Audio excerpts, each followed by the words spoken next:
Love അങ്ങനെ പറയാൻ പറ്റില്ല, ഇതൊരു അറേഞ്ച്ഡ് മാരേജ് പോലെയാണ്. ബിക്കോസ് ആദ്യം തന്നെ ഞാൻ വീട്ടിലാണ് പോയി പറഞ്ഞത് ഇങ്ങനെ ഒരു കല്യാണം കഴിക്കാൻ താല്പര്യമുണ്ടെന്നാണ് എന്നോട് പറഞ്ഞത്. പിന്നെ എനിക്ക് ഭയങ്കര ജെന്യൂൻ ആയിട്ട് തോന്നി. His little short tempered and all. പക്ഷെ ഔട്ട് ഓഫ് ഓൾ ദാറ്റ് ഒരാള് മനസ്സിലാവുമല്ലോ, അങ്ങനെയല്ല, എല്ലാത്തിനോടും ഭയങ്കര ഡെഡിക്കേഷൻ ഉള്ള ആളാണ്. മനോഹരം നടന്നില്ലായിരുന്നു കണ്ടേനെ, അത് ഉറപ്പായിട്ടും അങ്ങനെ മീറ്റ് ചെയ്യേണ്ട ആൾക്കാരെ എപ്പോഴെങ്കിലും മീറ്റ് ചെയ്യുന്നതാണ് എനിക്ക്. അപ്പം ബേസ്ലൈനോട് എങ്ങാണ്ട് പറഞ്ഞു, ആ കാറൊന്നും ഇങ്ങോട്ട് വരുമോ, ഭയങ്കര വെയിലെന്ന്. ഞാൻ വിചാരിച്ചു, ഈ സിനിമാ നടന്മാരൊക്കെ ഇങ്ങനെയാണോ, മറ്റേ ഇവിടുന്ന് ഇത്രയും ദൂരം നടന്ന് ആ ഒരു വെയിൽ കൊള്ളാൻ പറ്റൂലേ, എന്ത് അഹങ്കാരിയാന്ന് ഞാൻ വിചാരിച്ചു. അങ്ങനെ ഭയങ്കര എക്സ്ട്രോവേർട്ട് ഒന്നും അല്ല, ഭയങ്കര ക്വൈറ്റ് ആയിട്ട് സംസാരിക്കുന്ന, ആവശ്യത്തിന് മാത്രം സംസാരിക്കുന്ന അങ്ങനത്തെ ഒരാളാണ്. റിലേഷൻഷിപ്പ് തുടങ്ങിയ സമയത്ത് ദീപക് എന്നോട് പറയായിരുന്നു, രാത്രി കിടക്കുന്നതിന് മുമ്പ് ഞാൻ പറയായിരുന്നു, എന്നെ എത്ര ലേറ്റ് ആയാലും വിളിച്ചോട്ടോ, ഞാൻ എടുക്കുക, ഞാൻ ഫോൺ റിങ്ങിൽ വെച്ച് കിടക്കാന്നൊക്കെ പറയായിരുന്നു.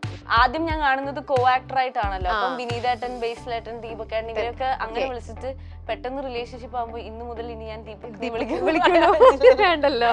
ആരെങ്കിലും കോള് കണ്ടാലും എനിക്കിപ്പം വയ്യ സംസാരിക്കാൻ, എനിക്ക് അങ്ങനെ, അല്ലെങ്കിൽ ഈ പ്ലാൻസ് വരുമ്പോഴും ഇന്ന് എനിക്ക് വയ്യ, ആണെങ്കിലും സാറിനെ പോയി കണ്ട് നേരിട്ട് പോയി വിളിക്കണമെന്നൊരു വാട്സ്ആപ്പ് മെസ്സേജിൽ വിളിക്കാൻ. അപ്പൊ എനിക്ക് നേരിട്ട് പോയി വിളിക്കാൻ പറ്റാത്തൊരു സാഹചര്യം ആയതുകൊണ്ട് ഞാൻ അതൊരു ഫോൺ കോളിൽ വിളിക്കണ്ടെന്ന് വിചാരിച്ചിട്ട്. ഹാർവിയോറ, the exclusive collection of adenium plants. ഇനി നിങ്ങളുടെ വീടിന്റെ അകത്തളങ്ങളിൽ ഹാർവിയോറ അഡീനിയം പ്ലാന്റ്സ് പുഷ്പിച്ചു നിൽക്കും. വെബ്സൈറ്റ് വഴി ഓർഡർ ചെയ്ത് കഴിഞ്ഞാൽ ഇന്ത്യയിൽ എവിടെയും ഫ്രഷ് ആയി ഞങ്ങൾ അഡീനിയം പ്ലാന്റ് നിങ്ങളുടെ വീട്ടിൽ എത്തിച്ചു തരും. കൂടുതൽ വിവരങ്ങൾക്കായി ഹാർവിയോറ വെബ്സൈറ്റ് സന്ദർശിക്കുക.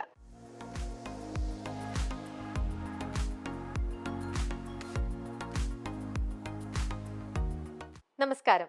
മൈൽസ്റ്റോൺ മേക്കേഴ്സിന്റെ എല്ലാ പ്രേക്ഷകർക്കും സ്വാഗതം. ഹാർവിയോറ പ്രസൻസ് ചക്കം പക്കത്തിൽ ഇന്ന് എന്നോടൊപ്പം ഉള്ളത് അപർണ ദാസ്. ഹലോ അപർണ കുട്ടി. അങ്ങനെ കല്യാണമൊക്കെ കഴിച്ച് സെറ്റിൽ ആയിട്ട് അങ്ങനെ ഇരിക്കുകയാണ്. പക്ഷെ കല്യാണം കഴിഞ്ഞ് കഴിഞ്ഞിട്ട് ദീപക്കും അപർണയും ഒരുമിച്ച് ഒരു ഇന്റർവ്യൂ ഒന്നും കൊടുക്കുന്നില്ല. എവിടെ നോക്കിയാലും നിങ്ങളുടെ ഇന്റർവ്യൂ കാര്യങ്ങളൊന്നും കാണാനും ഇല്ല. അതിന്റെ പിന്നിലത്തെ രഹസ്യം എന്താ? എന്തുകൊണ്ടാണ് നിങ്ങൾ ഇന്റർവ്യൂ ഒന്നും ഒരുമിച്ച് കൊടുക്കാത്തെ? അല്ല, അങ്ങനെയൊന്നുമില്ല. ഒരു കല്യാണം കഴിഞ്ഞു എന്നുള്ളത് ഒരു വലിയൊരു വിഷയാക്കി എടുക്കാതിരിക്കാൻ വേണ്ടിയിട്ട് അങ്ങനെ നമ്മൾ മനഃപൂർവ്വം എടുത്തൊരു, ജീവിതത്തിലെ വളരെ ലൈറ്റ് ആയിട്ടുള്ള ഒരു വിഷയമാണോ കല്യാണം എന്ന് പറയുന്നത്? അങ്ങനെ ആയിരിക്കണം എന്നാണ് ഞാൻ വിചാരിക്കുന്നത്. അതായത് അത് ഭയങ്കര ഒരു ഓവർ ബേർഡൻ ആയിട്ട് ഒരു വലിയൊരു സംഭവം, ഒരു വലിയ മാറ്റം അങ്ങനെയൊക്കെ പറയുമ്പോഴാണ് എനിക്ക് തോന്നുന്നു നമുക്കൊരു പ്രഷർ തോന്നുന്നത്. പിന്നെ മാത്രല്ല, നമ്മൾ കുറച്ച് കാലമായിട്ട് റിലേഷൻഷിപ്പിലുള്ള ആൾക്കാരാണ്, അപ്പം പരിചയമുള്ള ആൾക്കാരാണ്, ഫാമിലിക്കും അറിയാം. ഒരുമിച്ച് ജീവിക്കാൻ തുടങ്ങുന്നു എന്നുള്ളത് സൈഡിൽ കൂടെ അതങ്ങ് പോട്ടെ, ഒരു പേഴ്സണൽ ലൈഫ് അതങ്ങ് പോട്ടെ, പിന്നെ ബാക്കിയുള്ള കാര്യങ്ങൾ ഈ വഴിക്ക് അങ്ങ് പോട്ടെ എന്നുള്ളതുകൊണ്ടാണ് അതിന് ഒരു വലിയൊരു പബ്ലിസിറ്റി. അതായത് നമ്മൾ കല്യാണം പോലും കുറച്ച് ക്വൈറ്റ് ആയിട്ട് ചെയ്യാൻ വിചാരിച്ചാണ്. പക്ഷെ നമ്മുടെ ഇൻവിറ്റേഷൻ കാർഡ് ആരോ എടുത്ത് സ്റ്റോറി ഇട്ടു. അതാണ് സംഭവിച്ചത്. അത് ആരാ സ്റ്റോറി ഇട്ടെന്ന് എനിക്കറിയില്ല. നമ്മൾ വീട്ടുകാര് പോയി ഇൻവൈറ്റ് ചെയ്ത സമയത്ത് ആരോ സ്റ്റോറി ഇട്ടിട്ടാണ് എന്നോട്, ഞാൻ വിളിക്കാതെ പോലും വിളിക്കാത്ത ആൾക്കാർ, അത് വിളിക്കാൻ തുടങ്ങുന്നേ ഉണ്ടായിരുന്നുള്ളൂ, അവര് പോലും കല്യാണം ആയോ, ഇൻവിറ്റേഷൻ കാർഡ് കണ്ടു എന്ന് പറഞ്ഞിട്ട് അങ്ങനെയാണ് അതൊരു വലിയൊരു സംഭവമായി മാറിയത്. അല്ലെങ്കിൽ ഇത് വളരെ കുറച്ചു പേര് അറിഞ്ഞ ആ ദിവസം മാത്രം അങ്ങനെ പോകേണ്ട ഒരു ചെറിയ സംഭവമായിരുന്നു. പക്ഷെ അത് കുറെ ഷെയറും കുറെ വീഡിയോയും, എന്നെ അറിയാത്തവര് ആ കല്യാണത്തിന്റെ വീഡിയോ കണ്ടുട്ടോ എന്ന് പറഞ്ഞിട്ട് അറിയുന്ന ആൾക്കാർ വരെ ഇപ്പൊ ഉണ്ട്, സത്യസന്ധമായിട്ട് പറയുകയാണെങ്കിൽ. അപ്പൊ അതൊരു വലിയ സംഭവം ആക്കണ്ടെന്ന് വിചാരിച്ചിട്ട്. പക്ഷെ അപ്പൊ എന്നിട്ടും വിളിക്കാത്ത കുറെ പേരും ഇപ്പൊ കല്യാണത്തിന് വന്നിട്ടുണ്ടാവും. കല്യാണ ദിവസം ഉണ്ടായിരുന്നു, പരിചയമില്ലാത്ത ആൾക്കാരുണ്ടായിരുന്നു. പക്ഷെ എനിക്ക് തോന്നുന്നു കല്യാണത്തെക്കാളും കൂടുതലായിട്ട് നിങ്ങളുടെ ഹൽദി ഭയങ്കരമായിട്ടും അങ്ങ് സോഷ്യൽ മീഡിയയിലും ഒക്കെ അങ്ങ് ഏറ്റെടുത്ത് ഭയങ്കര ഹിറ്റായി എന്നൊക്കെ പറയുന്നില്ലേ നമ്മള്, അതുപോലെ വലിയൊരു സംഭവമായി. അതും ശരിക്കും പ്ലാൻ ചെയ്തതാണ് നിങ്ങൾ ഹൽദി? ഹൽദി വലുതൊന്നും അല്ല ചേച്ചി, ചെറിയ ഫാമിലി വളരെ ഉള്ള എന്റെ വീടിന്റെ ഫ്രണ്ടിലുള്ള ഒരു ഗ്രൗണ്ടിൽ ചെയ്ത കുഞ്ഞു ഫംഗ്ഷൻ ആണ്. അതിന്റെ വീഡിയോ എടുത്ത് ഇട്ടപ്പം അത് ഭയങ്കര ഗ്രാൻഡ് ആയിട്ട് തോന്നിയതാണ്. അത് അവിടെ നിൽക്കുന്ന ആൾക്കാർക്ക് മനസ്സിലാവും, ഒരു സിമ്പിൾ ഫംഗ്ഷൻ ആയിരുന്നു. എനിക്ക് ആഗ്രഹം ഉണ്ടായിരുന്നു കല്യാണം കഴിക്കുമ്പോൾ ഹൽദിയും സംഗീതം ഒരു സെലിബ്രേഷൻ ആയിട്ട്, എന്റെ ഫ്രണ്ട്സ് എല്ലാവരും ഉള്ള ഒരു. ദീപകണ്ണ അങ്ങനെ അതൊന്നും അങ്ങനെ ഭയങ്കര ഇൻട്രസ്റ്റ് ഉള്ള ആളല്ല, അതുകൊണ്ട് ദീപകണ്ണ വിളിച്ചിട്ടില്ല. ദീപകണ്ണ ഇല്ലായിരുന്നു ഹൽദിക്കും സംഗീതത്തിനും, ഞാൻ മാത്രമേ ഉണ്ടായിരുന്നുള്ളൂ. കല്യാണത്തിന് മാത്രമാണ് ആള് വന്നത്. പറ്റുമെങ്കിൽ അതിനും വരാതിരുന്നേനെ. ഓൺലൈനിൽ ഞാൻ താലി കെട്ടിയതായിട്ട്. പക്ഷെ അങ്ങനെ സിമ്പിൾ ആയിട്ട് ചെയ്യാൻ ആഗ്രഹിക്കുന്ന ഒരാളാണ്. അപ്പൊ പിന്നെ എനിക്കാണ് പിന്നെയും അതൊരു ഗ്രാൻഡ് ആക്കണം, സെലിബ്രേഷൻ ആക്കണം എന്നൊക്കെ ഉണ്ടായിരുന്നു. അപ്പൊ ഞാനാണ് ആദ്യമേ പറഞ്ഞത് ഇങ്ങനത്തെ ഹൽദി വേണം, എനിക്ക് സംഗീത് വേണം, ഫ്രണ്ട്സിനെ വിളിക്കണം, അങ്ങനെ. പക്ഷെ അതൊരു കുഞ്ഞു ഫംഗ്ഷൻ ആയിരുന്നു. പക്ഷെ അത് യൂട്യൂബിലും ഇൻസ്റ്റഗ്രാമിലും ഒക്കെ ഇട്ടപ്പോ കുറെ പേര് ഷെയർ ചെയ്തു, കുറെ പേര് അറിഞ്ഞു എന്നുള്ള. Okay okay. ഭയങ്കര ബബ്ലി ആയിട്ട് ഭയങ്കര ഇങ്ങനെ ബബ്ലബിൾ ഇങ്ങനെ നല്ല രസമാണ് അപർണയായിട്ട് സംസാരിച്ചുകൊണ്ടിരിക്കുന്ന കഴിഞ്ഞാല്. ഭയങ്കര ആക്റ്റീവ് ആണ്, വളരെ ജോവിയലാണ്, ഭയങ്കര പ്ലസന്റ് ആണ്. ഇങ്ങനെ നിൽക്കുന്ന ഒരു അപർണയും ദീപകിനെ എനിക്ക് അത്ര അപർണനെ എനിക്ക് കുറച്ച് നാളായിട്ട് അറിയാം. ആ ഒരു പരിചയം എനിക്ക് ദീപക്കായിട്ടില്ല. ദീപകിനെ സ്ക്രീനിൽ കണ്ടുള്ള ഒരു പരിചയമേ ഉള്ളൂ. പക്ഷെ അത് കാണുമ്പോൾ നമുക്ക് ഒരാളുടെ ഒരു ബോഡി ലാംഗ്വേജ് കാണുമ്പോഴത്തെ ഒരു വൈബ് നമുക്ക് ഫീൽ ചെയ്യില്ലേ? ദീപക് ഇതുപോലത്തെ ഒരു ഇത്രയും ടോക്കറ്റീവ് ആയിട്ടും ഇങ്ങനത്തെ ഒരു ഇതുള്ള ഒരാളാണോ, അതോ കുറച്ചും കൂടി ഒരു സീരിയസ് ടൈപ്പ് ആണോ? എനിക്ക് തോന്നുന്നു ആള് എന്നെ പോലെ തന്നെ ആളാണ്, പക്ഷെ അത്രയും ക്ലോസ് സർക്കിളിന്റെ അകത്ത്. അല്ലെങ്കിൽ ഞങ്ങള് പുറത്തുനിന്ന് ഒരാള് കാണുമ്പം ഭയങ്കര ഓപ്പോസിറ്റ്സ് ആണ്. പക്ഷെ കുറെ ഡിഫറൻസസും ഉണ്ട്. എന്നെ പോലെ എപ്പോഴും മറ്റേ ആക്റ്റീവ് ആയിട്ടുള്ള ഒരാളല്ല ഞാൻ. മറ്റേ മഴ പെയ്ത അങ്ങനെ പറയുന്ന, അപ്പൊ അങ്ങനെ ചിന്തിക്കുന്ന ആളാണ്. മഴയ്ക്ക് ഇന്നലെ മറ്റേ ഞാനിങ്ങനെ വണ്ടി ഇരിക്കുമ്പം എന്റെ അനിയന്റെ ഗേൾഫ്രണ്ട് ഉണ്ട്. അപ്പൊ ഞങ്ങൾ രണ്ടുപേരും ഇങ്ങനെ വണ്ടി ഇരിക്കുന്ന സമയത്ത് എന്തോ ഒരു കാര്യം ഇങ്ങനെ പറഞ്ഞപ്പം ഞങ്ങൾ രണ്ടുപേരും ഭയങ്കര എക്സൈറ്റഡ്. അപ്പം എന്റെ അനിയനും ആളും ഇങ്ങനെ വിചാരിക്കും അങ്ങനെ. അപ്പം ഹീസ് ഓപ്പോസിറ്റ്. പക്ഷെ എന്നാലും ഇറ്റ്സ് ഓക്കെ, ലൈക്ക് അതെന്തോ ആയിക്കോട്ടെ, ഞാൻ ഇങ്ങനെയാണെന്നുള്ള ഒരു ലൈനിലാണ് ഇപ്പൊ പോയിക്കൊണ്ടിരിക്കുന്നത്. ഓക്കെ. അപ്പൊ ദീപകിന് അപർണയിൽ ഒട്ടും ഇഷ്ടമില്ലാത്ത കാര്യം എന്തായിരിക്കും? നീ ഒന്ന് മാറൂന്ന് റിപ്പീറ്റഡ് ആയിട്ട് ഇത്ര 5-6 വർഷം. ഞാൻ ഭയങ്കര ലൗഡാണ്. ചിലപ്പം ഞാൻ എക്സൈറ്റഡ് ആയാൽ എനിക്ക് ഭയങ്കര സൗണ്ട് വരും. അതൊക്കെ ചിലപ്പം പറയാറുണ്ട്, ഒന്ന് സൗണ്ട് കുറയ്ക്കെന്ന് പറയാറുണ്ട്. ചിലപ്പോ അതൊക്കെ ആയിരിക്കും. അതുപോലെ ഏറ്റവും പ്ലസ് ആയിട്ട് പറയുന്നതോ അപർണയില്? അല്ല, ഫസ്റ്റ് അട്രാക്ട് ചെയ്തത് എന്തായിരിക്കും അപർണയില്? അതൊന്നും എനിക്കറിയില്ല. ഒന്നും ചോദിച്ചിട്ടില്ലേ? ഞാൻ ചോദിച്ച അങ്ങനെ പറഞ്ഞു മറ്റേ മോളെ നിന്നെ ഇത് കണ്ടപ്പോഴാണ് ഇഷ്ടപ്പെട്ട അങ്ങനെയൊന്നും പറയുന്ന ഒരാളല്ല. അപ്പം അങ്ങനെ ഞാൻ ആദ്യമൊക്കെ ഞാൻ മറ്റേ റിലേഷൻഷിപ്പിലായ സമയത്തൊക്കെ ഇങ്ങനെ ചോദിക്കുമായിരുന്നു, എന്താണ് എന്നോട് പറ അങ്ങനെയൊക്കെ. പിന്നെ നമുക്ക് ഇത് കഴിയുമ്പോൾ നമുക്ക് മനസ്സിലാവും. നമ്മൾ മനസ്സിലാക്കുമല്ലോ, ഇങ്ങനെയൊന്നും ചോദിച്ചിട്ട് ഈ മനുഷ്യനോട് ചോദിച്ചിട്ട് കാര്യമില്ല, ഇത്ര എന്തറിഞ്ഞാലും ഇതേ കിട്ടുള്ളൂ എന്ന് മനസ്സിലാവുന്നതുകൊണ്ട് ഞാൻ അധികം ഉപദ്രവിക്കാറില്ല. കുറച്ച് റിസർവ്ഡ് ആണ് സംസാരിക്കാൻ അല്ലേ? കുറച്ച് ഒരു സ്റ്റാർട്ടിങ് ട്രബിൾ ഉണ്ട്. പിന്നെ ഈ പറഞ്ഞ പോലെ എന്റെ മുഖവും എന്റെ ബോഡി ലുക്കൊക്കെ അതൊക്കെ ആയിരിക്കുമല്ലോ.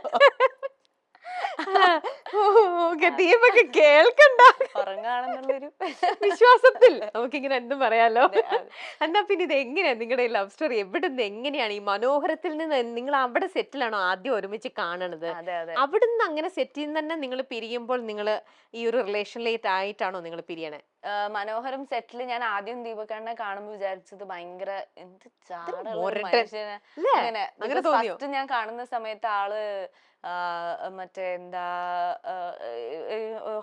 ഒരു ഹോട്ടലിന് അവിടെ കാറ് പാർക്ക് ചെയ്തിട്ടുണ്ട്. ബേസ്ലാൻഡിന്റെ വണ്ടിയാന്ന് തോന്നുന്നു, അതോ പ്രൊഡക്ഷൻ വണ്ടിയാണോ എനിക്കറിയില്ല. ഇവിടുന്ന് അങ്ങോട്ട് നടക്കണം കാറിലേക്ക്. അപ്പൊ തമാശ രീതിയിലാണ് പറയുന്നത്, പക്ഷെ എനിക്ക് തമാശ രീതിയിലാന്ന് അറിയാനുള്ള ഒരു പരിചയം ഇല്ല ആ സമയത്ത്. അപ്പം ഇയാള് സംസാരിക്കുന്ന തമാശയാണോ സീരിയസ് ആണോ എന്ന് മനസ്സിലാക്കാൻ നമുക്കൊരു പരിചയം വേണമല്ലോ, അതില്ല. അപ്പം ബേസ്ലാൻഡിനോട് എങ്ങാണ്ട് പറഞ്ഞു, ആ കാറൊന്ന് ഇങ്ങോട്ട് വരുമോ, ഭയങ്കര വെയിലെന്ന്. ഞാൻ വിചാരിച്ചു ഈ സിനിമാ നടന്മാരൊക്കെ ഇങ്ങനെയാണോ, മറ്റേ ഇവിടുന്ന് ഇത്രയും ദൂരം നടന്ന് ആ ഒരു വെയിൽ കൊള്ളാൻ പറ്റൂലേ, എന്ത് അഹങ്കാരിയാന്ന് ഞാൻ വിചാരിച്ചു. അവസാനം അങ്ങനെ തന്നെ കിട്ടുമെന്ന് ഞാൻ അറിയില്ല, പക്ഷെ അങ്ങനെ വിചാരിച്ചു. പിന്നെ ഇതൊരു ലവ് അങ്ങനെ പറയാൻ പറ്റില്ല, ഇതൊരു അറേഞ്ച്ഡ് മാരേജ് പോലെയാണ്. ബിക്കോസ് ആദ്യം തന്നെ ഞാൻ വീട്ടിലാണ് പോയി പറഞ്ഞത്, ഇങ്ങനെ ഒരു കല്യാണം കഴിക്കാൻ താല്പര്യമുണ്ടെന്നാണ് എന്നോട് പറഞ്ഞത്. അപ്പൊ ഞാൻ ആ സമയത്ത് പറയുന്നത് കല്യാണം കഴിക്കാൻ ഓക്കെ ആണ് എനിക്കും, പക്ഷെ എനിക്കിങ്ങനെ പ്രേമിച്ച് നടക്കാൻ താല്പര്യമില്ല. ബിക്കോസ് ആ സമയത്ത് ഞാൻ ചിന്തിക്കുന്നത് സിനിമയാണിത്, മറ്റേ സിനിമയിൽ ഇപ്പൊ ആദ്യത്തെ സിനിമയിൽ തന്നെ ഒരു റിലേഷൻഷിപ്പ്, ഒരു കോ ആക്ടർ ആയിട്ട് വരുന്ന, നമ്മൾ ഇതൊക്കെ ന്യൂസിൽ കേൾക്കും, പുറത്തുനിന്ന് കാണുമൊക്കെ അല്ലേ. അപ്പൊ ഞാൻ പെട്ടെന്ന് തന്നെ ഒരു സിനിമയിൽ വരുന്നു, അതിൽ കൂടെ അഭിനയിച്ച ആളോട് പ്രേമാവുന്നു, ഞങ്ങൾ ഇനി പ്രേമിച്ച് നടക്കുകയൊക്കെ കഴിഞ്ഞാൽ ആൾക്കാർ ഇനി എന്ത് പറയും, they might not take it in the right sense, ഇത് ഒരു റിലേഷൻഷിപ്പ് ആയിട്ട് എടുക്കണമെന്നില്ല, അങ്ങനത്തെ ഒക്കെ ടെൻഷൻ ഉണ്ടായിരുന്നു. അപ്പൊ ഞാൻ പറയുന്നത് കല്യാണപ്രായം ആവുമ്പം വീട്ടിൽ വന്ന് സംസാരിച്ചാൽ എനിക്ക് ഓക്കെ, പക്ഷെ എനിക്ക് അതുവരെ ഈ ലൈൻ അടിച്ച് നടക്കാനൊന്നും താല്പര്യമില്ല എന്നുള്ള ഇതിലാണ് ഞാൻ സ്റ്റാർട്ട് ചെയ്തത്. പിന്നെ നമ്മൾ സംസാരിക്കാൻ തുടങ്ങുമ്പോൾ പിന്നെ അത് അങ്ങനെ ആയി പോവുമല്ലോ, അങ്ങനെ സംഭവിച്ചാണ്. അപ്പൊ ഞാൻ ആദ്യം വീട്ടിൽ പോയി അമ്മയോട് ഇങ്ങനെ പറഞ്ഞു, ഇങ്ങനെ ഒരു സംഭവം ഉണ്ട്, എന്ത് ചെയ്യണം പറഞ്ഞു. നിനക്ക് ഓക്കെ ആണ്, അവരെ സംബന്ധിച്ചിടത്തോളം എല്ലാം നോക്കുമല്ലോ ആ സമയത്ത്. പെൺകുട്ടിയാണ്, കല്യാണം കഴിച്ചു കൊടുക്കുമ്പം റിലീജിയൻ കാസ്റ്റ് ഒക്കെ നോക്കും. അപ്പൊ അതൊക്കെ നോക്കി നമ്മൾക്ക് പറയാൻ ഇപ്പം ഗ്രാൻഡ് പേരൻസിനോ റിലേറ്റീവ്സിനോ കുറ്റം പറയാനൊന്നുമില്ല. അപ്പം നിനക്കിനി ഓക്കെ ആണെങ്കിൽ ഇറ്റ്സ് അപ് ടു യു എന്നുള്ള രീതിയിൽ. അപ്പൊ പിന്നെ ഞാനും ഓക്കെ. ഓ എന്ത് പെട്ടെന്ന് ഒരു ഗ്രീൻ സിഗ്നൽ പെട്ടെന്ന് ഗ്രീൻ സിഗ്നൽ കിട്ടി. ഒരു ഡ്രാമ ഇല്ലായിരുന്നു. ഒരു കുറച്ച് ഇതിപ്പോ കേട്ട് കഴിഞ്ഞാൽ ഇപ്പൊ എന്റെ മോളൊക്കെ പറയും എന്ത് ലവ് സ്റ്റോറി, ഹേ ഇതൊരു രസമല്ല, ഇതൊക്കെ വേണ്ടേ എന്നൊക്കെ പറയും. എന്തെങ്കിലും ഒരു ഇത് ഒരു അറേഞ്ച് മാരേജ് പോലെ തന്നെയായിരുന്നു. പക്ഷേ ഇത് അങ്ങനെ ഇപ്പൊ വെയില് കണ്ടപ്പോൾ ഇങ്ങനെ തോന്നി, ഒരു മുരടൻ പോലെ തോന്നി എന്ന് പറഞ്ഞില്ലേ, ഒരു ജാട പോലെ. അവിടെ നിന്നും അതല്ല, ഇതിന് മനസ്സിനുള്ളിൽ ഒരു സ്വീറ്റ് ആണ്, അല്ലെങ്കിൽ നമുക്കൊരു ഇഷ്ടം തോന്നുമല്ലോ, അതെങ്ങനെയാ പിന്നെ ആ സെറ്റിൽ എങ്ങനെയാ? അല്ല, അത് ആ ഒരു ദിവസം മാത്രമേ ജാടയായിട്ട് തോന്നിയിട്ടുള്ളൂ. പിന്നെ നമ്മൾ കൂടെ വർക്ക് ചെയ്യുമ്പോൾ നമുക്ക് മനസ്സിലാവുമല്ലോ അങ്ങനെയല്ല, സിമ്പിൾ ആയിട്ടുള്ള ഒരാളാണെന്ന് എനിക്ക് തോന്നി. പിന്നെ എനിക്ക് ഭയങ്കര ജെന്യൂൻ ആയിട്ട് തോന്നി. His little short tempered and all. പക്ഷെ ഔട്ട് ഓഫ് ഓൾ ദാറ്റ് നമുക്ക് ഒരാള് മനസ്സിലാവുമല്ലോ അങ്ങനെയല്ല, എല്ലാത്തിനോടും ഭയങ്കര ഡെഡിക്കേഷൻ ഉള്ള ആളാണ്. ഇപ്പം വർക്ക് ആണെങ്കിലും ഫാമിലി ആണെങ്കിലും എല്ലാത്തിനോടും ഭയങ്കര ജെന്യൂൻ ആണ്. അപ്പൊ അങ്ങനെ ഒരു ഇതെത്തിയപ്പോ ഞാൻ വിചാരിച്ചു, പിന്നെ ഒരുപാട് ആർഭാടങ്ങളോ കാണിച്ചു കൂട്ടലുകളോടോ ഒന്നും താല്പര്യമില്ല. ഇതാണ് ഞാൻ, ഇത്രേ ഉള്ളൂ ഞാൻ എന്ന് പറയുന്ന ഒരാളാണ്. അപ്പൊ പിന്നെ ഓക്കെയാണ്, അത് അങ്ങനെയാണ് എനിക്കും താല്പര്യം. ആ ഒരു ലൈൻ. എനിക്ക് ഒരു ദീപകിനെ സ്ക്രീനിൽ കാണുമ്പോഴും ദീപക് ഓരോ ക്യാരക്ടർ പ്ലേ ചെയ്യുമ്പോഴും എനിക്ക് ഭയങ്കര ഇഷ്ടമുള്ള ഒരു ആക്ടറാണ് ദീപക്. അത് ഈ പറയുന്ന പോലത്തെ ജെനുവിൻ ആയിട്ടുള്ള ഒരു സംഭവം ഓരോ ക്യാരക്ടറിലും വരും. വളരെ ഈസി ആയിട്ടാണ് എല്ലാ സംഭവവും ദീപക് ചെയ്യാറുള്ളത്. അത് ഏത് ക്യാരക്ടർ കൊടുത്തു കഴിഞ്ഞാലും കറക്റ്റ് നമുക്ക് തോന്നും ആ കഥാപാത്രമാണ് ദീപക്. അതുപോലെ നമുക്ക് ശരിക്കും റിലേറ്റ് ചെയ്യാൻ തോന്നുന്ന ഒരു ഇത് തന്നെയാണ്. അപ്പൊ ഇത് പറഞ്ഞപ്പോ അത് തന്നെ പെട്ടെന്ന് തോന്നിയത്. ഈ ശരിക്കും ദീപക് എന്ന് പറയുന്ന ആള് എത്രത്തോളം ഭയങ്കര കെയറിങ് ആണോ, എക്സ്പ്രസീവ് ആണോ, എങ്ങനെയാണ്? ആ ഒരു എക്സ്പ്രസീവ് കുറച്ച് കുറവാണ്. അങ്ങനെ സ്നേഹവും മറ്റേ റൊമാൻറ്റിക്സ് അങ്ങനെ പ്രകടിപ്പിക്കുന്ന ഒരാളല്ല. ആദ്യമൊക്കെ നമ്മൾ തമ്മിൽ ഉണ്ടാവുന്ന അടികൾ മോസ്റ്റ്ലി അങ്ങനെയായിരുന്നു. ബിക്കോസ് ഞാൻ അങ്ങനത്തെ ഒരാളാണ്. ഞാൻ ഭയങ്കര എക്സ്പ്രസീവ് ആണ്. സങ്കടം വന്നാലും ദേഷ്യം വന്നാലും സ്നേഹം വന്നാലും. പിന്നെ നമ്മൾ ഒരു സ്റ്റേജ് എത്തുമ്പോൾ നമുക്ക് മനസ്സിലാവും ഇയാളെ എക്സ്പ്രസ് ചെയ്തില്ലെങ്കിലും ഉള്ളിന്റെ ഉള്ളിൽ എന്താണെന്ന് നമുക്ക് മനസ്സിലാവുമല്ലോ. അങ്ങനെയാണല്ലോ എനിക്ക് തോന്നുന്നു എല്ലാ മാരേജും അല്ലെങ്കിൽ എല്ലാ ലോങ് ടേം റിലേഷൻഷിപ്പിലും ഒരു പോയിന്റ് എത്തുമ്പോഴാണ് കറക്റ്റ് സിങ്ക് ആവുന്നത്. അപ്പൊ നമ്മളിപ്പോ ആ ഒരു ഇതിലെത്തി. എനിക്ക് മനസ്സിലായി അങ്ങനെ എക്സ്പ്രസ് ചെയ്യുന്ന ഒരാളല്ല, പക്ഷെ എന്ന് വെച്ചാൽ സ്നേഹം ഇല്ലാത്ത ആളുമല്ല. ബാലൻസ് ചെയ്ത് കറക്റ്റ്.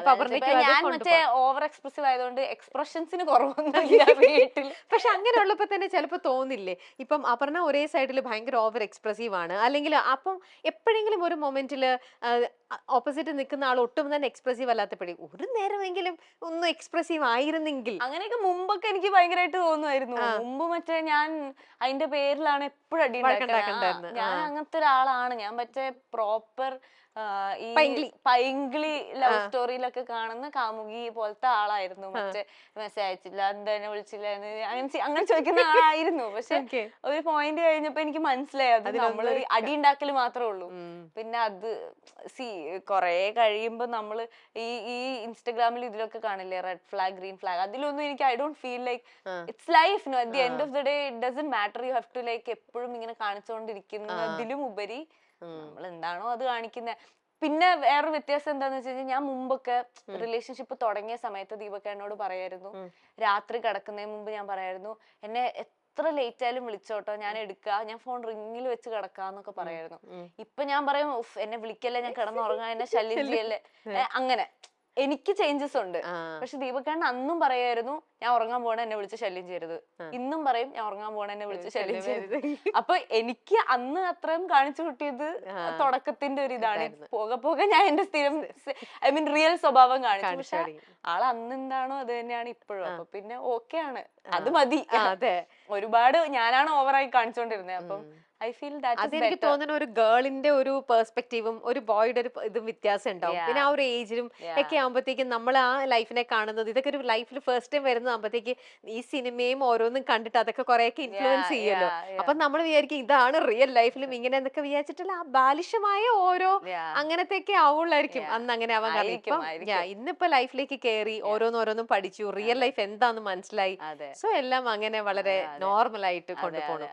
ഇന്നിപ്പോ നിങ്ങൾ രണ്ടുപേരും ഒരേ ഇൻഡസ്ട്രിയിൽ തന്നെ നിൽക്കുന്നു, രണ്ടുപേരും പ്രൊഫഷണൽസ് ആണ്, രണ്ടുപേരും ഈ പറയുന്ന പോലെ രണ്ട് ക്യാരക്ടറിലുള്ള മനുഷ്യരുമാണ്. എന്നാൽ ഇപ്പോൾ ഒരു പ്രൊഫഷണൽ ഇതിൽ നോക്കിക്കഴിഞ്ഞാൽ അപർണയാണോ കൂടുതൽ ഡെഡിക്കേറ്റഡ് ആയിട്ടുള്ള ഒരു പ്രൊഫഷണലി, അതോ ദീപക് ആണോ? ഐ തിങ്ക് രണ്ടുപേരുമാണ്. ഞാനങ്ങനെ ബിക്കോസ് എന്നെ സംബന്ധിച്ചിടത്തോളം ഞാനും ഈ പറഞ്ഞ ഒരുപാട് ആഗ്രഹിച്ചു വന്ന ആളാണ്. സെയിം ഹീസ് ഓൾസോ ഭയങ്കര ആഗ്രഹിച്ചു വന്ന. പിന്നെ നമുക്ക് ആരും ഈ ഒരു ഹെൽപ്പോ അങ്ങനെ ഒരു ഫ്രണ്ട് ആയതുകൊണ്ട് ഈ സിനിമയിൽ അഭിനയിച്ചോ എന്ന് പറയാം, അങ്ങനത്തെ ഒന്നുമില്ല. നമ്മള് ഇപ്പോഴും എന്താ പറയാ, അടുത്തൊരു സിനിമയ്ക്ക് വേണ്ടി വെയിറ്റ് ചെയ്യുന്നു, അല്ലെങ്കിൽ അടുത്ത സിനിമയ്ക്ക് ഇനി ഓഡീഷൻസ് ഉണ്ടെങ്കിൽ പോകാൻ റെഡിയാണ്, അടുത്ത സിനിമയ്ക്ക് ഇങ്ങനെ ബോഡി ചെയ്യണം എന്ന് പറഞ്ഞാൽ ഫുൾ റെഡിയാണ് രണ്ടുപേരും. അപ്പൊ ഐ തിങ്ക് ഈക്വലി രണ്ടുപേരും ഡെഡിക്കേറ്റഡ് ആണ്. അങ്ങനെ ദീപക്കാൻ ഡെഡിക്കേറ്റഡ് ആണെന്ന് പറഞ്ഞാൽ ഞാൻ എന്നെ തന്നെ ഈ ഒരു കാര്യത്തിൽ എനിക്ക് അങ്ങനെ പറയാൻ ബുദ്ധിമുട്ടുണ്ട്. ബിക്കോസ് എനിക്ക് ഭയങ്കര ആഗ്രഹമായിരുന്നു സിനിമയിൽ വരാൻ. അപ്പം ഈക്വലി രണ്ടുപേരും ഡെഡിക്കേറ്റഡ് ആണ്. ഓക്കെ. അപ്പൊ ദീപക്കേട്ടാന്നാ വിളിക്കണേ? ദീപക്കേട്ടൻ. നിങ്ങൾ തമ്മിൽ എത്ര ഏജ് ഡിഫറൻസ്? അത് പറഞ്ഞാൽ ഉണ്ട്, ഒരു 7 years ഡിഫറൻസ് ഉണ്ട്. ബിക്കോസ് ഞാൻ ദീപക്കേട്ടാന്ന് വിളിക്കാൻ കാരണം മറ്റേ ആദ്യം ഞാൻ കാണുന്നത് കോ ആക്ടർ ആയിട്ടാണല്ലോ. അപ്പം വിനീതേട്ടൻ, ബേസിലേട്ടൻ, ദീപക്കേട്ടൻ ഇവരൊക്കെ അങ്ങനെ വിളിച്ചിട്ട് പെട്ടെന്ന് റിലേഷൻഷിപ്പ് ആകുമ്പോ ഇന്ന് മുതൽ ഇനി ഞാൻ വിളിക്കണ്ടല്ലോ. അതുകൊണ്ട് അങ്ങനെ അങ്ങ് തിരിച്ച് ദീപക് എങ്ങനെ വിളിക്കണേ? ഒന്നും വിളിക്കാറില്ല എന്നെ. വിളിക്കുമ്പോ എനിക്ക് മനസ്സിലാവും എന്നെ വിളിക്കുന്നതെന്ന്. അപ്പൊ അങ്ങനെ ആൾക്കാരെ മുന്നിൽ നിന്ന് ഇങ്ങനെ അപർണാന്ന് വിളിക്കുന്ന, അല്ലാണ്ട് മറ്റേ എന്റെ അനിയനും അവന്റെ ഗേൾഫ്രണ്ടും ഒക്കെ കളിയാക്കും, മറ്റേ ആ സിനിമയിലെ ഏലിയൻസ് വരും അതുപോലെയാണ് ഇവര് തമ്മിലുള്ള. അങ്ങനെ വിളിക്കാറൊന്നുമില്ല, പ്രത്യേകിച്ച് പേരൊന്നുമില്ല. വിളിച്ചു കഴിഞ്ഞാൽ എനിക്ക് അങ്ങനെ. ഓക്കെ. സാധാരണ എല്ലാരും അപർണ എന്നുള്ള പേരിലാണ് പെട്ടെന്ന്, അല്ലെങ്കിൽ പേരിൽ അപ്പു. അപ്പു ഫ്രണ്ട്സ് എല്ലാവരും അപ്പു എന്നാണ്. ഇതങ്ങനൊന്നുമില്ല, അങ്ങനെയൊന്നുമില്ല. അപ്പൊ ഇനി അത് അങ്ങനെയാണ് ദീപകിന്റെ ഒരു ശൈലി അല്ലേ? കല്യാണത്തിന് നിങ്ങൾ തമ്മിൽ ഒരു 4-5 വർഷത്തെ റിലേഷൻ ഉണ്ടായിരുന്നില്ല, അതിനുശേഷമല്ലേ കല്യാണം കഴിക്കണ തന്നെ? അത് കഴിഞ്ഞിട്ട് ഇപ്പം അപർണ എന്ന് പറയുന്ന ആള് അതിന് മുന്നേ സിനിമയിലെത്തി. നേരത്തെ ഒരു അപർണ എന്ന് പറയുന്ന ഒരാളിൽ നിന്നും പിന്നെ സിനിമയിലേക്ക് വന്നു കഴിഞ്ഞപ്പോൾ വന്ന ഒരു അപർണയിൽ ഒരു കുറച്ച് ചേഞ്ചസ്, എത്രയായാലും പ്രായം തന്നെ നമുക്ക് കുറച്ച് ചേഞ്ചസ് തരും അല്ലേ? അപ്പൊ അങ്ങനെ ഒരു മാറ്റം, അതിനുശേഷം നിങ്ങൾ റിലേഷനിലേക്ക് കഴിഞ്ഞ് ഇപ്പൊ കല്യാണത്തിലേക്ക് എത്തി നിൽക്കുകയാണ്. ഇപ്പത്തെ ഒരു അപർണയും ഒക്കെ വരുമ്പോൾ ഓരോരോ സ്റ്റേജ് ബൈ സ്റ്റേജ് നമുക്ക് ഒബ്വിയസ്ലി എല്ലാവർക്കും നമ്മുടെ പ്രായം മുന്നോട്ട് പോകുന്നതനുസരിച്ച് നമ്മളുടെ ക്യാരക്ടറിൽ കുറച്ചൊക്കെ മാറ്റങ്ങൾ വരും. അങ്ങനെ അപർണയിൽ വന്നിരിക്കുന്ന ഈ ഒരു യാത്രയിൽ വന്ന മാറ്റങ്ങൾ എന്തൊക്കെയായിരിക്കും? മുമ്പ് വരുന്ന എന്താന്ന് വെച്ചാൽ ഞാൻ ഭയങ്കര സോഷ്യൽ ആയിരുന്നു. ഭയങ്കര സോഷ്യൽ എന്ന് വെച്ച് കഴിഞ്ഞാൽ എപ്പോഴും അവൈലബിൾ ആയിരുന്നു, എപ്പോഴും ഒരു ഫ്രണ്ട്സ് പേഴ്സൺ ആയിരുന്നു, എപ്പോഴും ഫ്രണ്ട്സിന്റെ കൂടെ അങ്ങനത്തെ ഒരാളായിരുന്നു. എല്ലാ ഗ്യാങ് ഓഫ് എന്റെ സ്കൂളിൽ തന്നെ എനിക്ക് ഒരുപാട് ഗ്യാങ്സിൽ ഞാൻ ഉണ്ടായിരുന്നു, അങ്ങനത്തെ ഒരാളാണ്. പിന്നെ സിനിമയിൽ വന്നതിന് ശേഷം ഞാൻ കുറച്ച് ആന്റി സോഷ്യൽ ആയി എന്ന് വെച്ച് കഴിഞ്ഞാൽ എനിക്ക് എഫേർട്ട് എടുക്കാം. മറ്റേ ചില സമയത്ത് ഇങ്ങനെ മെസ്സേജ് എനിക്ക് ഇന്നിപ്പോ അതെനിക്ക് തോന്നുന്നു ബൈ ഏജ് ഇറ്റ് കംസ്. നമുക്ക് ഇങ്ങനെ ആരെങ്കിലും കോള് കണ്ടാലും എനിക്കിപ്പം വയ്യ സംസാരിക്കാൻ, ഇപ്പൊ എനിക്ക് അങ്ങനെ, അല്ലെങ്കിൽ ഈ പ്ലാൻസ് വരുമ്പോഴും ഇന്ന് എനിക്ക് വയ്യ, അങ്ങനത്തെ ഒരു ഇത് വന്നു. അല്ലാതെ പക്ഷെ എനിക്ക് ഇതൊക്കെ ഇങ്ങനെ വന്നെങ്കിലും ഉള്ളിന്റെ ഉള്ളിൽ I feel the same for my friends. അന്ന് തോന്നിയ പോലെ തന്നെയാണ് ഇപ്പോഴും തോന്നുന്നത്. Not just friends, I'm saying എല്ലാ അങ്ങനത്തെ ഒരു ഇതിനും. പിന്നെ എനിക്ക് തോന്നുന്നു വേറെ കല്യാണം കഴിഞ്ഞിട്ട് എനിക്ക് അങ്ങനെ മാറ്റങ്ങൾ ഇപ്പൊ ത്രൂ ഔട്ട് എനിക്ക് അങ്ങനെ വലിയ ചേഞ്ചസ് ഒന്നും ഇല്ല. ഇതൊരു ഇവോൾവിംഗ് ആയിട്ട് അങ്ങനെ സംഭവിക്കുന്നു എന്നല്ലാതെ പ്രകടമായ മാറ്റങ്ങളൊന്നും. ഇപ്പൊ എന്റെ ഫ്രണ്ട്സ് ഒക്കെ കുറെ കാലം കഴിഞ്ഞ് കാണുന്ന ആൾക്കാർ പറയുന്നത് എനിക്ക് ഒരു മാറ്റം ഇല്ലല്ലോ, അതേപോലെ തന്നെ ഉണ്ടല്ലോ, അതേ സംസാരം, അതേ ചളിയടി, വായ തുറന്നു കഴിഞ്ഞാൽ മറ്റേ ആ വിലയൊക്കെ പോകുന്നു പറയുന്നവരെ അതിപ്പോഴും ഉണ്ടല്ലോ, എന്താ നിനക്കൊരു മാറ്റമില്ലാത്ത, അങ്ങനെ പറയും. അപ്പം മാറ്റങ്ങളൊന്നും ഇല്ല. പക്ഷെ എനിക്കൊന്നും ഞാൻ ഇങ്ങനെ പേഴ്സണലി ഉള്ളിന്റെ ഉള്ളിൽ കുറച്ചൊന്ന് ലേശം ഒന്ന് ഉൾവലിഞ്ഞു എന്ന് എനിക്ക് തോന്നുന്നുണ്ട്. എപ്പോഴും ഞാൻ പുറത്തായിരുന്നു, ഇപ്പൊ ഞാനിങ്ങനെ എപ്പോഴും പുറത്തല്ല. ഇപ്പൊ എനിക്ക് അല്ലാത്ത സമയത്ത് വീട്ടിൽ ഇരിക്കാൻ ഇഷ്ടമാണ്, ഒറ്റയ്ക്കിരിക്കാൻ ഇഷ്ടം. ഞാൻ ഒറ്റയ്ക്ക് ഒട്ടും എൻജോയ് ചെയ്യാത്ത ആളാണ്. എനിക്ക് എപ്പോഴും ആരെങ്കിലും വേണമായിരുന്നു കൂടെ. ഒറ്റയ്ക്ക് എനിക്ക് ഫുഡ് കഴിക്കാൻ റെസ്റ്റോറന്റിൽ പോകാൻ ഇഷ്ടമല്ല, ഒറ്റയ്ക്ക് തിയേറ്ററിൽ പോയി സിനിമ കാണാൻ എനിക്ക് ചിന്തിക്കാൻ പോലും പറ്റില്ല. പക്ഷെ ഇപ്പം റീസെന്റ് ഞാൻ മറ്റേ ഒറ്റയ്ക്ക് പോയി ഫുഡ് കഴിക്കും, ഒറ്റയ്ക്ക് ഡ്രൈവിന് പോവും, ഒറ്റയ്ക്ക് സിനിമ കാണാൻ പോവും. അങ്ങനെ എനിക്ക് ഒറ്റയ്ക്കുള്ള സമയം ഇഷ്ടപ്പെട്ട് തുടങ്ങി ഇപ്പം. ലൈഫിൽ വരുന്ന ഓരോരോ ചേഞ്ചസ് അത് പക്ഷെ അറിഞ്ഞുകൊണ്ട് മാറ്റം വരുത്തുന്നല്ല. ഇങ്ങനെ സിറ്റുവേഷൻസ് വരുമ്പോ നമ്മളിങ്ങനെ ഒറ്റയ്ക്ക് ഇപ്പൊ ഇന്നിപ്പോ ആരുമില്ല, എന്ത് ചെയ്യാ, എന്നാ പിന്നെ ഫുഡ് കഴിക്കാൻ പോയാലോ എന്ന് പറഞ്ഞിട്ട് ചിലപ്പോ ഒറ്റയ്ക്ക് ആരും ഇല്ലാത്തോണ്ട് പോകുന്നതായിരിക്കും. അപ്പൊ അതെനിക്ക് ഇഷ്ടപ്പെട്ടു, അപ്പൊ പിന്നെ I prefer to do that more. അങ്ങനെ സംഭവിക്കുന്നതാണ്. നമ്മൾ വിചാരിക്കാത്ത ഓരോരോ മാറ്റങ്ങൾ വരുന്നത്. ഈ മനോഹരം എന്ന് പറഞ്ഞൊരു മൂവി വന്നതുകൊണ്ട് നിങ്ങൾ തമ്മിൽ അന്ന് അവിടെ സെറ്റിൽ വെച്ച് പരിചയപ്പെട്ടു, ലൈഫ് തന്നെ ഇന്നിപ്പോ ഇവിടെ വന്ന് നിൽക്കുന്നു മനോഹരമായിട്ട്. ഒരു പക്ഷെ എപ്പോഴെങ്കിലും ചിന്തിച്ചിട്ടുണ്ട് അന്ന് അങ്ങനെ ഒരു മൂവി വന്നില്ലായിരുന്നെങ്കിൽ നിങ്ങൾ തമ്മിൽ ദൈവം എങ്ങനെ നിങ്ങളെ കൊണ്ട് കണക്ട് ചെയ്യിപ്പിച്ചേനെ, നിങ്ങൾ എങ്ങനെ എന്തായിരിക്കും, നിങ്ങൾ എപ്പോഴെങ്കിലും അങ്ങനെ എന്റെ അടുത്ത് മറ്റേ ഞാൻ പ്രകാശൻ ആണ് എന്റെ ഫസ്റ്റ് ഫിലിം. അപ്പൊ ഞാൻ പ്രകാശനിൽ ആക്ച്വലി അഖിലേട്ടൻ പറഞ്ഞത് എന്റെ ഒരു കുഞ്ഞൊരു 5 ഷോട്ടിലാണ് ഞാൻ പ്രകാശനിൽ അഭിനയിച്ചത്. അപ്പൊ അതില് പെണ്ണ് കാണാൻ വരുന്നത് ഫഹദിന്റെ കൂടെ പെണ്ണ് കാണാൻ വരുന്ന ആള് അത് മാറ്റിയിട്ട് ഫഹദ് ഇങ്ങനെ കുറച്ച് പുറകെ നടക്കുന്ന പോലത്തെ ഷോട്ട്സ് ആണ്. അപ്പൊ ആ പെണ്ണ് കാണാൻ വന്ന ഇത് ദീപക്കേട്ടനെ വിളിക്കണം എന്നായിരുന്നു അവര് ഫസ്റ്റ് വിചാരിച്ചിരുന്നേ. പിന്നെ അത് മാറി മാറി പിന്നെ അങ്ങനെയാണ് പോയത്. അപ്പം എനിക്ക് തോന്നുന്നു അത് നടന്നില്ല, അതുകൊണ്ട് മനോഹരം സംഭവിച്ചു, മനോഹരത്തെ വെച്ച് കണ്ടു. അപ്പം ഇറ്റ്സ് ലൈക്ക് മനോഹരം നടന്നില്ലായിരുന്നു കണ്ടേനെ. അത് ഉറപ്പായിട്ടും അങ്ങനെ മീറ്റ് ചെയ്യേണ്ട ആൾക്കാരെ എപ്പോഴെങ്കിലും മീറ്റ് ചെയ്യുന്നതാണ് എനിക്ക് തോന്നുന്നത് അല്ലെ. ഇൻഡസ്ട്രിയിൽ അതുപോലെ തന്നെ നിങ്ങൾക്ക് ഒരുപാട് ഫ്രണ്ട് സർക്കിൾ ഉള്ള ഒരു ആൾക്കാരാണോ നിങ്ങൾ രണ്ടുപേരും? അല്ല അല്ല അല്ല, വളരെ ലിമിറ്റഡ് ഫ്രണ്ട്സ്. എനിക്ക് അങ്ങനെ എല്ലാ സെറ്റിൽ പോയാലും ഞാൻ എല്ലാവരുമായിട്ടും ഫ്രണ്ട്ലി ആണ്. പക്ഷെ ഒരു സിനിമ കഴിഞ്ഞ് കഴിഞ്ഞാൽ പക്ഷെ എനിക്ക് തോന്നുന്നില്ല ഞാൻ അങ്ങനെ ആ ഒരു ഫ്രണ്ട്ഷിപ്പ് ഒരുപാട് മെയിൻറ്റെയിൻ ചെയ്ത് കൊണ്ടുവന്നല്ല. അങ്ങനെ എനിക്ക് അത്രയും സ്ട്രോങ് ആയിട്ടുള്ള ഒരു ബോണ്ട് ആരോടും അങ്ങനെ ഫീൽ ചെയ്തിട്ടില്ല. Especially cinema. എനിക്ക് ഇപ്പോഴും ഉള്ള ഫ്രണ്ട്സ് എന്റെ സ്കൂൾ ഫ്രണ്ട്സ് ആണ്. എന്റെ 8th സ്റ്റാൻഡേർഡ് മുതലുള്ള ഫ്രണ്ട്സ് ആണ്. എനിക്ക് നമുക്ക് എന്തെങ്കിലും അത്രയും കോർ കാര്യങ്ങൾ സംസാരിക്കാൻ വേണ്ടി വിളിക്കുന്നതൊക്കെ അവരോടാണ്. സിനിമയിലുള്ള എല്ലാവരും എനിക്ക് ഇഷ്ടമാണ്, കാണുമ്പോൾ ഭയങ്കര കമ്പനിയൊക്കെയാണ്. പക്ഷെ ഞാൻ അങ്ങനെ വീട്ടിൽ പോകാനോ അല്ലെങ്കിൽ അത് കഴിഞ്ഞ് പുറത്ത് മീറ്റ് ചെയ്യാനോ അങ്ങനെ എനിക്ക് വളരെ കുറച്ച് വരെ ഉള്ളൂ. അങ്ങനെ ധ്യാനായിട്ട് അപർണ നല്ല കണക്റ്റഡ് ആണ്. നിങ്ങൾ തമ്മിലുള്ള ഫ്രണ്ട്ഷിപ്പ്, നിങ്ങൾ തമ്മിലുള്ള ഒരു വൈബ് ഭയങ്കര ഇതാണ് അല്ലേ?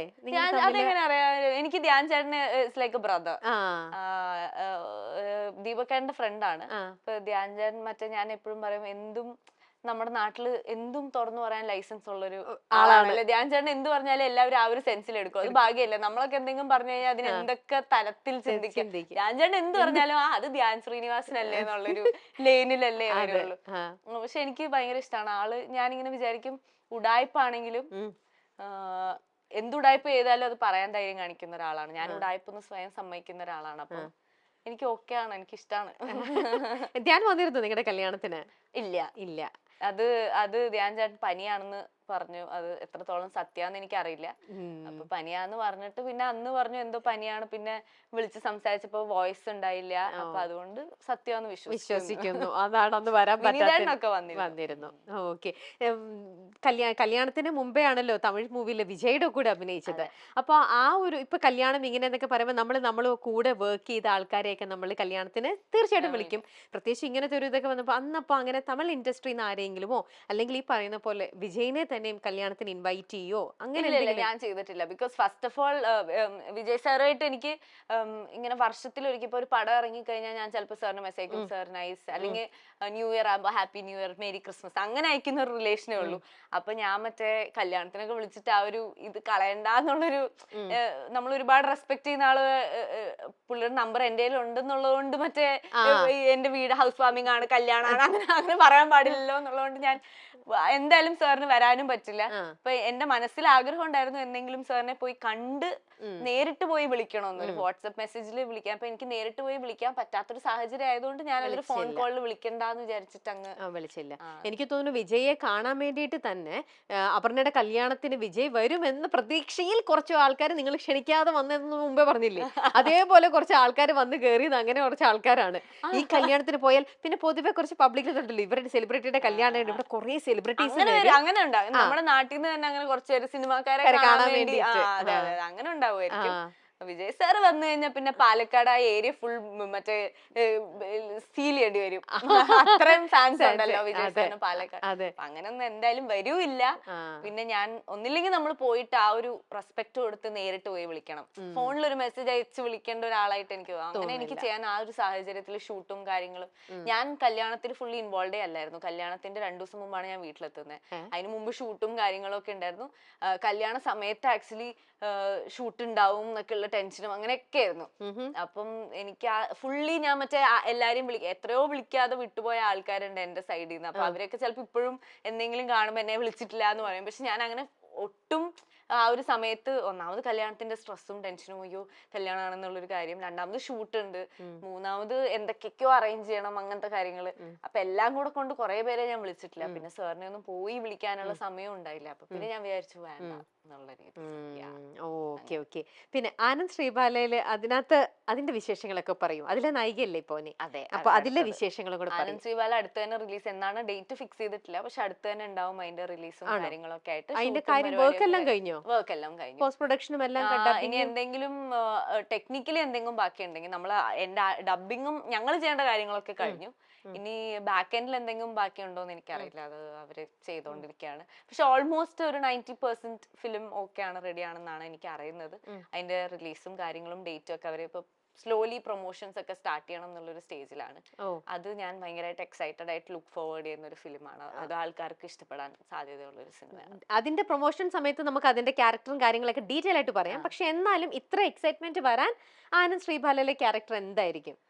എനിക്ക് തോന്നുന്നു അത് കാണുമ്പോൾ ആൾക്കാർക്ക് കുറെയൊക്കെ അതിപ്പോ ഞാൻ പറയാൻ പറ്റില്ല, അതൊരു അങ്ങനത്തെ ഒരു സബ്ജക്റ്റ് ആണ്. അപ്പം കാണുമ്പോൾ ആൾക്കാർക്ക് കണ്ടോ കേട്ടോ അറിഞ്ഞൊരു സ്റ്റോറി ആയിരിക്കും അത്. സോ അതുകൊണ്ട് എനിക്ക് തോന്നുന്നു ആൻഡ് അപ്പം എപ്പോഴും നമുക്ക് റിലേറ്റ് ചെയ്യുന്ന സബ്ജക്ട് അല്ലെങ്കിൽ നമുക്ക് അറിയുന്ന ഒരു സബ്ജക്ട് ആൾക്കാർക്ക് എനിക്ക് അങ്ങനത്തെ പടങ്ങൾ കാണാൻ ഇഷ്ടമാണ്. അപ്പം അങ്ങനത്തെ പടങ്ങൾ ഇഷ്ടമുള്ള ആൾക്കാർക്ക് എനിക്ക് തോന്നുന്നു അത് ഇഷ്ടപ്പെടും. ഇതിന്റെ സ്ക്രിപ്റ്റ് റൈറ്റർ അഭിലാഷായിട്ട് നമ്മുടെ ഫാമിലി തന്നെയാണ് അഭിലാഷം. അപ്പൊ ഇടയ്ക്കിടയ്ക്ക് അഭിലാഷിനെ കാണാറുണ്ട്. ഞാനും എന്റെ തന്നെ പല ഇന്റർവ്യൂസിലും വരാറുണ്ട്, പലപ്പോഴും കാണാറുണ്ട്. അപ്പോഴപ്പോ ഓരോ സ്റ്റേജിലായിട്ട് കുറച്ച് നാളുകളായിട്ട് കാണുമ്പോൾ ഓരോ സ്റ്റേജിൽ പറയും അതിന്റെ കാര്യങ്ങൾ ഇത്രത്തോളമായി ഇതായി ഇതൊക്കെ. അപ്പൊ വിശേഷങ്ങളൊക്കെ പറഞ്ഞാൽ അത് കൂട്ടത്തിൽ അന്ന് പറഞ്ഞ ഒന്നാണ് സംഗീത തിരിച്ചു വരികയാണ് എന്റെ സിനിമയിലൂടെ ഇങ്ങനെ വരുന്നു എന്നൊക്കെ പറഞ്ഞാൽ ഭയങ്കര സന്തോഷത്തോടെ പറഞ്ഞു. അപ്പം എന്റെ പ്രോഗ്രാമിൽ തന്നെയും ഗസ്റ്റ് ആയിട്ട് വരാൻ നിൽക്കായിരുന്നു. അന്ന് ഷൂട്ടിന്റെ എന്തോ ഒരു ഷൂട്ട് ഉദ്ദേശിച്ച പോലെ തീർന്നില്ല. അങ്ങനെ ഞങ്ങൾ ഷൂട്ടെല്ലാം പ്ലാൻ ചെയ്ത് വെച്ചിട്ട് അന്ന് വരാൻ പറ്റിയില്ല. അപ്പം സംഗീത ചേച്ചിയായിട്ടുള്ള അമ്മയായിട്ടല്ലേ ഇതിനകത്ത്? സംഗീത ചേച്ചി എന്റെ അമ്മയല്ല, അർജുന്റെ അമ്മയായിട്ട്. അങ്ങനെയാണോ? അർജുന്റെ അമ്മയായിട്ട്. ഓക്കെ. അപ്പൊ പക്ഷെ നിങ്ങൾ ഒരുമിച്ചുള്ള സീനൊക്കെ ഉണ്ടോ? നമ്മൾ ഒരുമിച്ച് സ്ഥലത്തുണ്ട്, പക്ഷെ ഞങ്ങള് പറഞ്ഞു കഴിഞ്ഞാൽ അങ്ങനെ ഉണ്ട് 1-2 സ്ഥലത്തുണ്ട്. ഓക്കെ. അപ്പൊ എന്തായാലും കാണാനും പരിചയപ്പെടാനൊക്കെ പറ്റി. അതായത് നമ്മൾ ഷൂട്ട് ചെയ്യുന്ന ദിവസങ്ങളിൽ സംഗീത ചേച്ചി ഉണ്ടായിരുന്നു. ഭയങ്കര സ്വീറ്റ് ആയിട്ടുള്ള, ഭയങ്കര ഹംബിൾ ആൻഡ് സ്വീറ്റ് ആയിട്ടുള്ള, ഭയങ്കര സുന്ദരിയാണ്. എനിക്ക് ഭയങ്കര ഇഷ്ടമാണ്. ഞാൻ രമ്യ ചേച്ചിനെ പറഞ്ഞതുപോലെ തന്നെ സംഗീത ചേച്ചിയും അന്നത്തെ പോലെ തന്നെ ഒരു മാറ്റമില്ല. എങ്ങനെയാണ് ഇത് ഒരു ഏജ് ആയി കഴിഞ്ഞാൽ അങ്ങനെ മകളെ നമ്മൾ ആരും പിന്നെ മുന്നോട്ടങ്ങ് വലുതാവില്ല. ഇവിടെ ആയോ മതിയായിരുന്നു. നമ്മളാ അതിലങ്ങ് നിന്നോളും, പിന്നെ വളരില്ല. സംഗീത ചേച്ചി അതെ ഭയങ്കര സുന്ദരി ആൻഡ് ഭയങ്കര സ്വീറ്റ് ആണ്. അങ്ങനെ ആളങ്ങനെ ഭയങ്കര എക്സ്ട്രോവേർട്ട് ഒന്നും അല്ല, ഭയങ്കര ഇൻട്രോവേർട്ട്, ഭയങ്കര ക്വൈറ്റ് ആയിട്ട് സംസാരിക്കുന്ന, ആവശ്യത്തിന് മാത്രം സംസാരിക്കുന്ന അങ്ങനത്തെ ഒരാളാണ്. ഇനി നിങ്ങൾ ഒരുമിച്ച് സിനിമകൾ ചെയ്യില്ല എന്നുള്ളൊരു പ്ലാൻ അങ്ങനെ എന്തെങ്കിലും ഉണ്ട്? ഇപ്പൊ നിങ്ങൾക്ക് ഒരുമിച്ച് ഒരു പ്രൊജക്ട് വന്നു, അതിനകത്ത് തന്നെ നിങ്ങൾ ഒരുമിച്ച് ചെയ്യാൻ വില്ലിങ് ആണോ? ഞാനും ദീപക് അങ്ങനെ കുഴപ്പമൊന്നുമില്ല. നല്ലൊരു പ്രോജക്റ്റ് ആണെങ്കിൽ at the end of the day he's actor, I am also actor. So അങ്ങനെയായി കാണുന്നുള്ളൂ. എന്ന് വെച്ച് സ്ഥിരം അങ്ങനെ ചെയ്തോണ്ട് പോകണമെന്നല്ല, പക്ഷെ നല്ല വർക്ക്സ് വരുന്നുണ്ടെങ്കിൽ ചെയ്യുന്നതിന് കുഴപ്പമില്ല. ഓക്കെ, ശരി.